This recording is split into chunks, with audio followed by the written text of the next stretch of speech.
6 de la tarde con 6 minutos, estamos de vuelta aquí en Noticias 24. Hoy se promulgó la ley de alivio a la deuda tributaria MIPYMES y FOGAPE Chile Apoya.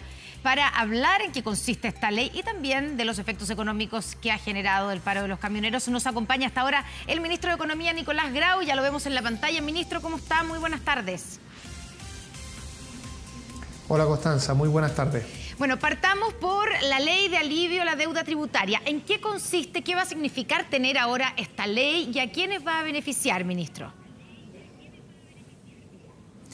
Bueno, esta es una ley que ya habíamos aprobado hace un tiempo en el Parlamento y que le tomó algún tiempo poder obtener la firma de la promulgación porque estaba en el Tribunal Constitucional.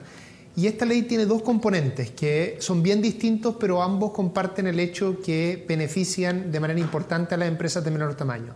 El primero es el componente de alivio a la deuda tributaria, que consiste en que se generan condiciones muy excepcionales para que las empresas de menor tamaño puedan repactar sus deudas tributarias con la Tesorería General de la República.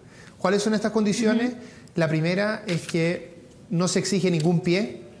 El pie normal es 20-30%. Lo segundo es que se puede pagar en 48 cuotas en vez de 24 cuotas. Y lo tercero es que se condona el 100% de los intereses y las multas versus el 60 o 70% que es más que es el número corriente. Esto en la práctica puede beneficiar a más de 180.000 pymes. Esas son las que tienen alguna deuda y que cumplen con las condiciones que especifica esta ley, alguna deuda tributaria. Y nuestro cálculo es que el promedio que estas 180.000 pymes estarían pagando en la actualidad mensual, ¿sí?, es de 150.000 pesos, y esos 150.000 pesos bajarían a 50.000 pesos por estas nuevas condiciones. Es decir, 100.000 pesos mensuales se podrían ahorrar las MIPYMES producto de estos cambios. Así que es una ley importante que, insisto, podría beneficiar a 180.000 pymes y con un alivio a la deuda relevante. Y la otra componente es de un nuevo FOGAPE, el FOGAPE Chile Apoya, que así como suele suceder con los FOGAPES, permite acceder a los créditos en condiciones bastante más favorables que las que se puede acceder en los mercados.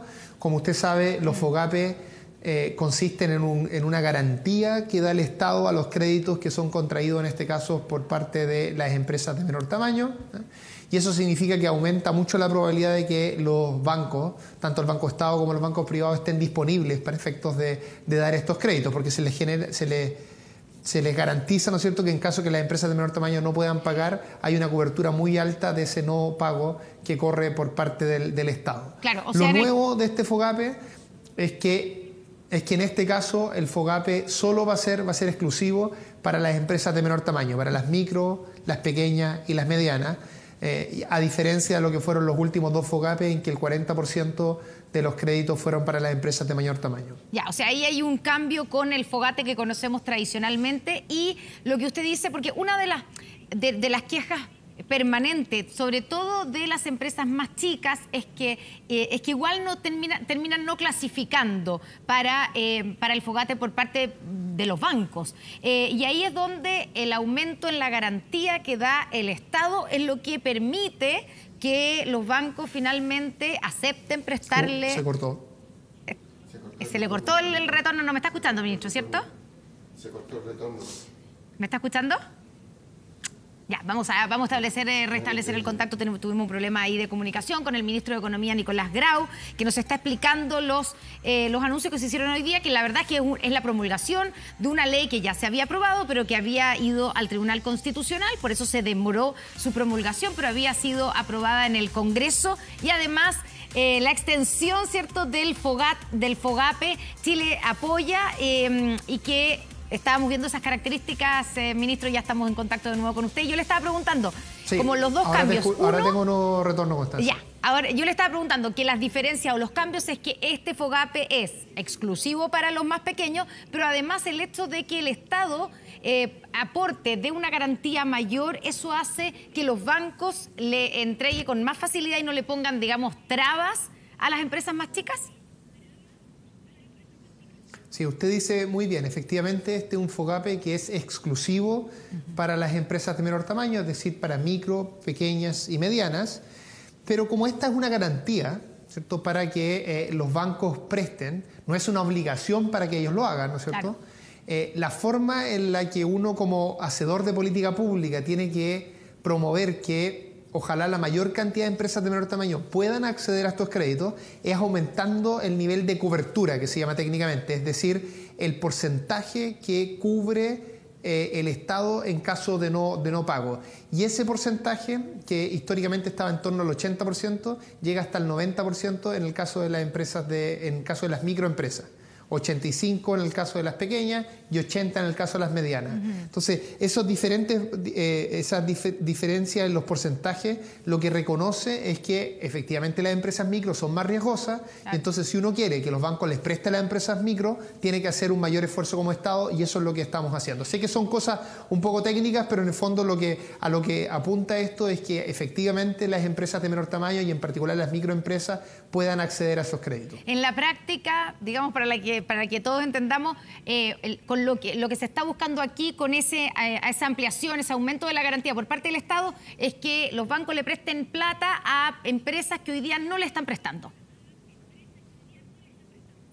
Efectivamente, esa es una de las cosas que se busca, ¿no es cierto?, es que empresas micro, empresas pequeñas y medianas que por distintas razones no hayan podido acceder a este FOGAPE o a créditos en el pasado, ahora sí puedan hacerlo.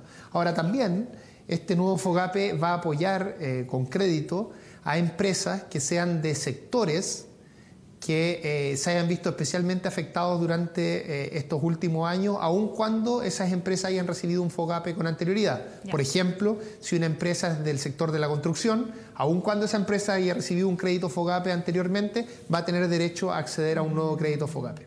Ministro, solo para cerrar la discusión sobre la ley de alivio a la deuda tributaria, sí. Hay quienes dicen que esto es un perdonazo tributario. ¿Es un perdonazo tributario o no?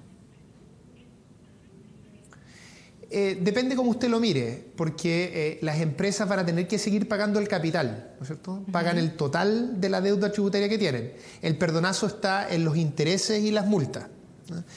Que se perdona el 100% de ello. Ahora, hay una discusión normativa allí de si hace o no hace sentido tomar una medida de este tipo. A juicio del gobierno sí lo hace, porque los últimos años han sido años muy complejos, y entonces es normal que en años tan difíciles para las empresas de menor tamaño, estas hayan aumentado el porcentaje de deuda que tienen producto de no pagos tributarios, ¿no? Entonces, a nuestro juicio, como esta es una situación excepcional que han vivido las empresas de menor tamaño, corresponde también un apoyo excepcional desde el Estado.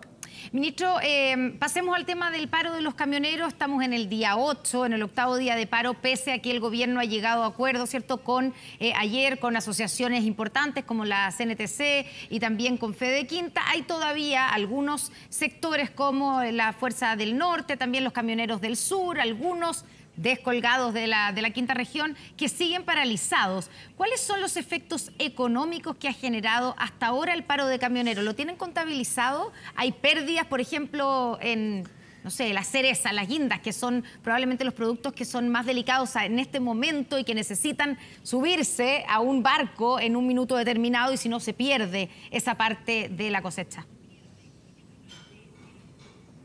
Sí, bueno, lo primero que me gustaría señalar es que, como creo ha quedado de manifiesto, este es un gobierno totalmente abierto al diálogo. Lo ha sido desde el comienzo de esta movilización, y lo era antes, porque llevamos conversando con camioneros hace mucho tiempo. Hemos propuesto una serie de medidas que son posibles dada la situación económica del país y que se hacen cargo de algunas demandas importantes y razonables del sector de camioneros. Por ejemplo, mejorar la situación de seguridad, y el gobierno ha hecho avances importantes, porque por supuesto que tienen todo el derecho a exigir y a pedir, ¿no es cierto?, que mejoren las condiciones de seguridad, pero lo que no puede hacer el gobierno es llegar a ofrecer, ¿no es cierto?, o acceder a ciertas demandas que son desproporcionadas dada la situación que enfrenta el país.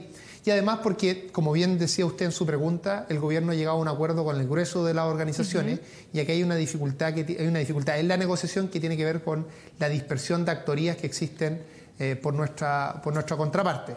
Ahora, junto con esto, es importante señalar a quienes nos están viendo y escuchando que al mismo tiempo que hemos estado negociando y conversando, que es lo que corresponde a un gobierno, hemos sido muy, yo diría, claros y además lo hemos mostrado en la práctica, que no corresponde bloquear los caminos y que a quienes los hagan el gobierno va a aplicar todo el rigor de la ley y así lo hemos hecho durante estos días.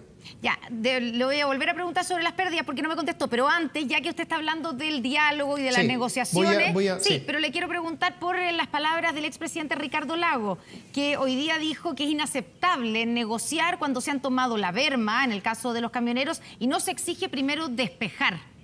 ¿Qué le responde usted? Bueno, lo que nosotros hemos hecho, ¿no es cierto?, es avanzar en dos dimensiones, ¿no es cierto? Por un lado, conversar, dialogar, que eso siempre es importante, y por otro lado, no permitir que se bloqueen los caminos, porque eso sí tiene consecuencias muy graves para efectos de toda la población. Ahora, yendo a su pregunta de antes, que usted tiene razón que... Ya, pero espérese, pero es que no me contesta, ministro. Déjeme insistirle entonces en la pregunta de la berma, porque efectivamente ustedes negociaron mientras los camioneros tenían, no bloqueaba toda la carretera, pero mientras los camioneros tenían sus camiones en la berma y en una de las vías de las carreteras. Sí. Claro, la decisión del gobierno ha sido conversar, ¿no es cierto?, y dialogar al mismo tiempo que nuestra decisión ha sido no permitir el bloqueo de los caminos. Eso creo que contesta la posición del expresidente. A mí no me corresponde como ministro hacer comentarios a la opinión de un expresidente, que por cierto es muy respetable, pero la decisión que nosotros hemos tomado como gobierno es ser muy duros con quienes bloquean las carreteras y al mismo tiempo dialogar y tratar de encontrar soluciones con las distintas organizaciones. Ya, ahora vamos a lo de los costos. ¿Hay costos a esta altura? ¿Costos económicos concretos? ¿Hay exportaciones o productos que ya se vean afectados en su exportación o lugares que tengan desabastecimiento de Frentón?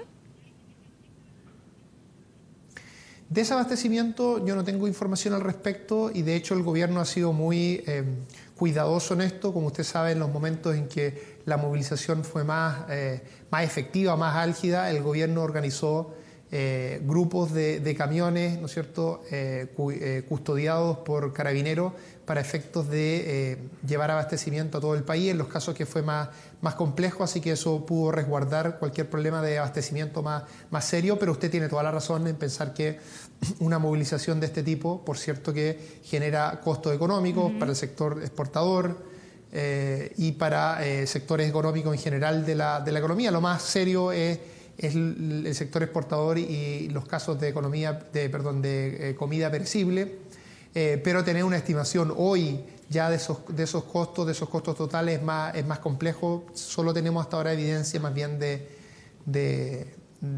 información que dan distintos sectores económicos, lo ha hecho la CPC, lo ha hecho también la SNA, en que todos manifiestan la preocupación por los costos que podría estar generando esta movilización. ¿Pero el gobierno está preocupado de eso? O sea, ¿hay una preocupación real de que efectivamente esto puede provocar pérdidas en algunos sectores?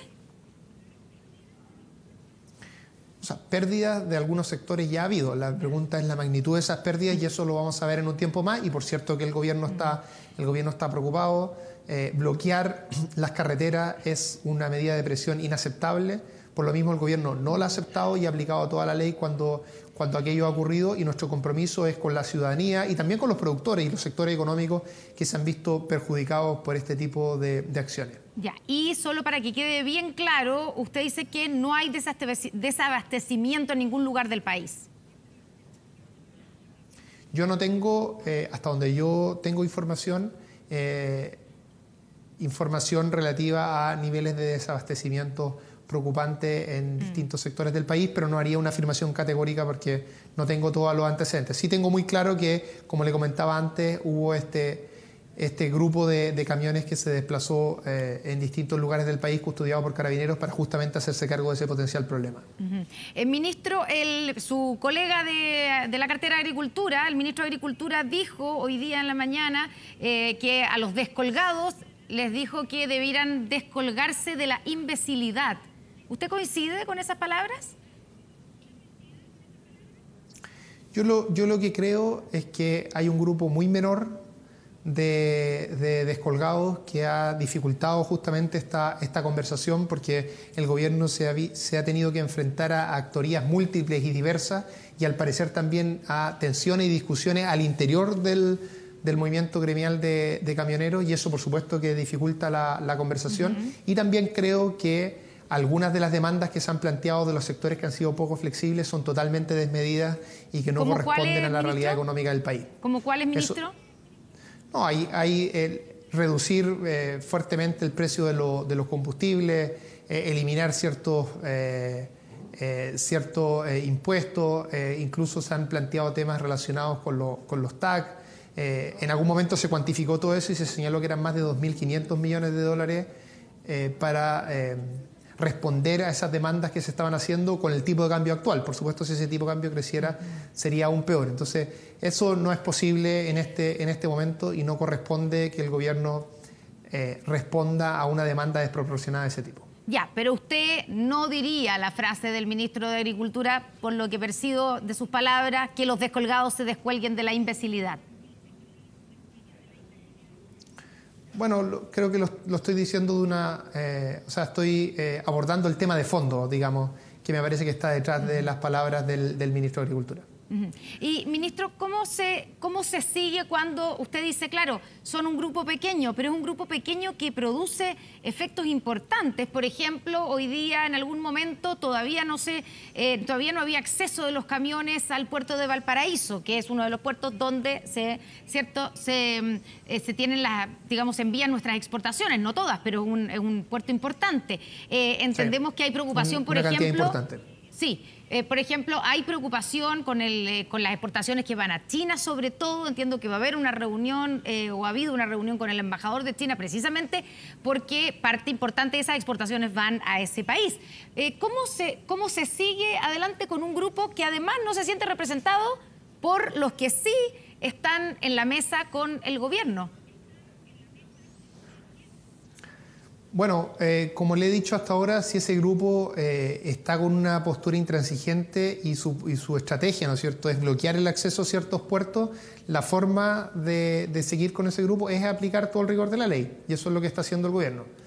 Eso es lo que corresponde. Y eso no quita, insisto, que nosotros sigamos conversando, sigamos dialogando. Muchas de las cuestiones que se han planteado acá implican mesas y conversaciones de mediano o largo plazo que el gobierno ha comprometido y que vamos a seguir participando en ellas, pero al mismo tiempo decimos con toda firmeza que es inaceptable una medida de presión que lo que hace es poner en jaque toda la producción, por ejemplo, o una parte importante de la producción de ciertos sectores exportadores, o que tiene efectos muy relevantes en la ciudadanía al bloquear el desplazamiento en carreteras que son claves para el país. Eso es inaceptable y el gobierno, quiero ser muy claro en esto, no lo ha aceptado desde el primer minuto. ¿No? Desde el primer minuto hemos dicho que dialogamos, pero a quienes bloquean los caminos les aplicamos todo el rigor de la ley. Ya. Ministro de Economía, Nicolás Grau, muchas gracias por esta conversación con Noticias 24. Solo que le quiero decir que tenemos unas imágenes, pero como usted no las puede ver, no se las voy a mostrar porque sería... para los televidentes, pero se las describo solamente. Esto es un líder en la ciudad de Iquique, en un supermercado, digamos, donde se ve efectivamente una cantidad importante de estanterías sin productos, sobre todo lo que estamos mostrando de frutas y verduras, son esa falta de productos. Eso es pura fruta y verdura que no están completamente vacíos. Es un caso puntual, ministro, obviamente, no sabemos si esto es una situación extendida ni en Iquique ni en otras, pero es uno de los casos. Aunque sea un caso puntual, por supuesto que es de preocupación y es importante entonces redoblar las medidas, despejar, ¿no es cierto?, lo más rápido posible los distintos accesos y lograr avanzar a través del diálogo como hemos hecho hasta ahora la resolución de este conflicto. Ya, ministro, muchas gracias. Muy buenas tardes. Muchas gracias, Constanza. Que esté muy bien. Buenas tardes.